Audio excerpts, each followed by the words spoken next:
Hi, everyone. Good evening. It's right at 7, so we'll go ahead and start.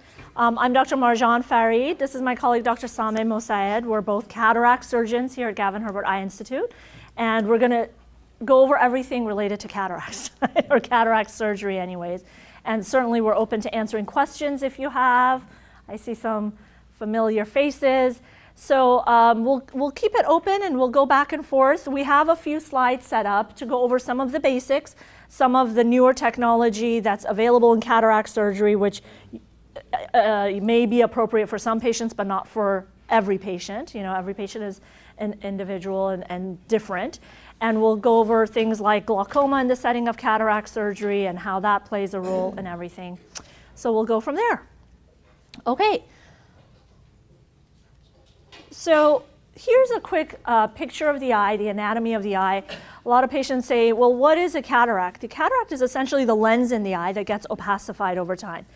I say it's like gray hair. Everybody gets gray hair and everybody's going to get a cataract. It's a normal process of aging where the lens gets hazy with time, starts by getting stiffer, and then over time it gets a little cloudy. It can turn a little brown. It can turn dark. It can cause glare at night when you drive. And so it's this lens in the eye right here that you see, sort of sitting in the middle of the eye. And in 90% of cases, it's a consequence of aging. Other things can cause cataracts to progress a little more rapidly, things like diabetes, trauma to the eyes, medications like steroids. So, sometimes we'll see patients who are in their 20s and 30s. Sometimes we'll see babies with cataract surgery. Those are with cataracts, and that's congenital. So we see cataracts in all ages, but in the majority, it's as a consequence of the natural aging process. And there are different types of cataract depending on the location within the lens. It could be small and located to the back of the lens. It could be the entire lens. And so, some of these different types of cataracts will cause different types of symptoms as well. Some cause more glare, some cause more of a darkening of the vision, and so on. So blurring of vision, glare, decreasing to contrast sensitivity is a big one. So, if patients are doing a lot of night driving, we want to address the cataracts sooner before symptoms become more intense. And the glasses prescription can change rapidly as the cataract starts to develop and change. So you'll go in and 6 months later, the glasses don't work anymore. That could be because the cataract is starting to progress. All right, so what do we do? So cataract surgery, probably the most common surgery performed in the United States. Actually, that doesn't work. In most cases, we do this under topical anesthesia. So we don't put patients to sleep because the surgery takes somewhere between 6 and 15 minutes. So we don't need general anesthesia. We numb the eye, give a little relaxation, IV sedation medication, and patients can go home the same day. I always tell my patients you need a driver to bring you because you get a little loopy with that sedation we give you, so we don't want you driving under the influence. And we don't use general anesthesia in general unless it's a baby or a child undergoing surgery, or if patient has a severe tremor or claustrophobia. So in select cases, we may resort to general, but in the majority, we don't need to. Again, fairly quick surgery. Patients do not need to come off their blood thinners. So I get this question all the time, do I need to stop my Coumadin or my aspirin? For the most part, no, because it's a pretty bloodless surgery. Now, if you're doing it in a combination with glaucoma surgery, and Dr. Mosaed will go through that with you, sometimes you may need to come off blood thinners. So what we do is we make a very small incision in the cornea, and like a 2.5 millimeter incision. And through that small incision, we use what's called phacoemulsification, which is ultrasound energy, to break up the cataract and vacuum it out. And then in the place of that same capsular bag that held our natural lens or our cataract, we roll, fold, and insert a new intraocular lens that sits there. And that's where there's a lot of cool intraocular lens technology that, depending on the patient's eyes and specifics of the lifestyle, may be appropriate for some cases. So here's a really quick cataract surgery. So we made a small incision through the edge of the cornea. We're going to inject a little bit of more anesthetic medication here. All of the surgery is done through these two small incisions. We use something called viscoelastic, which is like a gel, to maintain our space and protect the structures inside the eye. And here's that 2.5 millimeter blade. You can't feel anything during this. You're numb. We make a little opening in this bag that surrounds the cataract. There's a little capsular bag, and we make a small opening on the surface of that bag in order to be able to access that cataract, chop it up, and pull it out. So this little forceps is making that round opening in the capsule. We use water fluids to kind of loosen things up in there. And you can see it's just loosening things up. And now we go in with what's called the phacoemulsification tip. And we use another instrument here, and ultrasound is applied to break up the cataract, and there's a vacuum associated with this. So as the cataract breaks up, it also gets sucked out. You can see it's like a little pie in there now. We're going to start making little pie pieces and taking out those pieces in small bits. Decades ago, the eye would have to be opened up 11 or 12 millimeters, and this whole thing would be taken out as a whole. We don't do that anymore. So you don't have to wait for your cataract to be ripe, because as you can see, it's actually easier to remove when it's softer. The more dense it gets, the harder it is to break it up into small pieces. So actually the opposite is true now. You don't have to wait for it to be ripe. I hear that all the time. Yeah, exactly. What does that mean? So they used to have to wait until the cataract was super dense so that they could make this large opening and take it out, without it breaking up. In the early stage, it isn't super dense. No, it's not. And here's the final little layer. We call this the cortex that's removed. So now we have a capsule, or just this bag that's empty.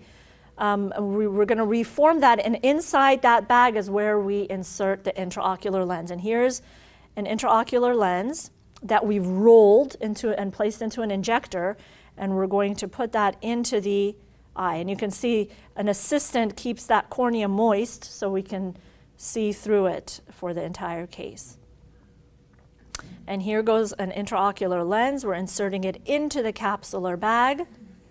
And you can see it just unfolds and settles in right where the natural lens used to sit. So the lens position is really very physiologic because it's in the natural position that your original lens sat. And there it is.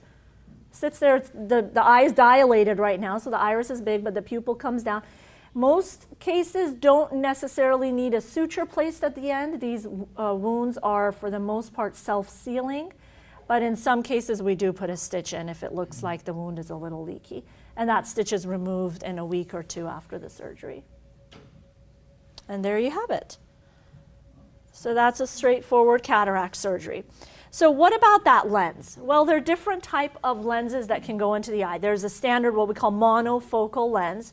These are fantastic lenses. They're nice and clear like the one you just saw, but it has one focal point. And some patients say, well, set me for distance. I like to see very clearly in the distance, and you wear reading glasses, and that's fine. And for a lot of patients who have like glaucoma or macular degeneration or various things, that's the best lens. There are some lenses that we call lifestyle lenses. These are for patients who have otherwise a perfectly healthy eye, perfect retina, perfect optic nerve, and a brain that can adapt easily. And these patients can be potentially a candidate for what we call a multifocal or extended depth of range lens. And these lenses can give distance and near so that there's less dependence on wearing glasses. We also have toric lenses. Toric lenses correct astigmatism as well. Astigmatism is when there's a little bit of a football shape to the shape of the eye instead of a round shape. And so that astigmatism is corrected with certain types of lenses. Here are some lenses, what we call lifestyle lenses. These are these multifocal or extended depth of range. They've got rings on them. So I always tell patients, you're going to see those rings at night around lights. So when it's dark out and you see a pinpoint of light, the side effect from these lenses is you usually see a little halo around lights. With the modern ones, the halos are not that bad, and most people adapt to them very quickly, but you have to be aware that that's one of the side effects. That's how the lens accomplishes what it needs to do. There's other lenses that are a little more flexible, that accomplish a little bit more range of vision. And there's toric lenses that are astigmatism correcting. You see the two little dots on the lens that tell us where the astigmatism on that lens is. We line that up with the astigmatism in your eye, and it neutralizes that. Symphony IOL is one of these. This was the sort of the newest lens in these lifestyle lenses. It was FDA approved in 2016, and it increases the depth of focus. So it gives a longer range where your vision is in focus. So if we set it for distance, it keeps things in focus up to about intermediate and large print. So without needing glasses necessarily. Yeah, so real quick, let me jump into also femtosecond laser cataract surgery. This is another innovation and sort of cool technology that we use in some patients that need cataract surgery. It uses an ultra-fast laser to perform certain parts of the cataract surgery. So some of those things that you saw me doing, the laser can do. So it can soften the lens, it can make little relaxing incisions on the cornea, again, to treat astigmatism. And it can do what's called a capsulotomy. I'll just show you this video real quick. There it is. So here's the laser. This is done before the patient goes into the room. We still need to make an incision, go in and take out that cataract like I showed. But now it comes out a little bit easier because it's been pre-lasered and softened up. So it works for patients, for example, with very dense cataract. It softens the cataract so it comes out a little bit easier. And there you see it. Why wouldn't you use that for what you do rather than just for the glaucoma? No, we don't use this. We can use this in any cataract case. For most cataract cases, this can be used. So I use it if a patient has a very, very dense cataract and I want to reverse time a little bit and soften it up so that it takes less energy to take it out. Or I use it when I want to treat low levels of astigmatism. So I'll use the laser in some cases. That doesn't need to be used in all, but it's a good system. Do you know by looking at it if it's a dense Yes, cataract? yes. We can tell how dense it is usually by looking at it. Intraoperative aberrometry, this is another technology that we use in some cases that remeasures the power of the eye once the cataract is out. So we use intraoperative aberrometry. This is what it looks like in surgery. Cataract has already been removed, but before we put the lens in, we remeasure the eye to make sure that we're putting in the right power lens. And this is really nice for patients who have maybe a history of LASIK or something that's altered their refraction in the past, and we want to double check their prescription. So we're able to do that with this technology, which is very nice. So it refines the refractive outcomes. Real quick, post-operative regimen. So everybody goes home that night with a little clear shield over the eye. We start antibiotics, we start anti-inflammatory drops right away the day of surgery, and those are continued for several weeks after surgery. We minimize lifting for 1 to 2 weeks. No bending from the waist for prolonged periods. I have patients wear their eye shield at bedtime for the first few nights, up to a week. And then we see patients the next day. We do a pressure check, make sure everything is doing good. We'll see them a few weeks after that, and then a few months after that.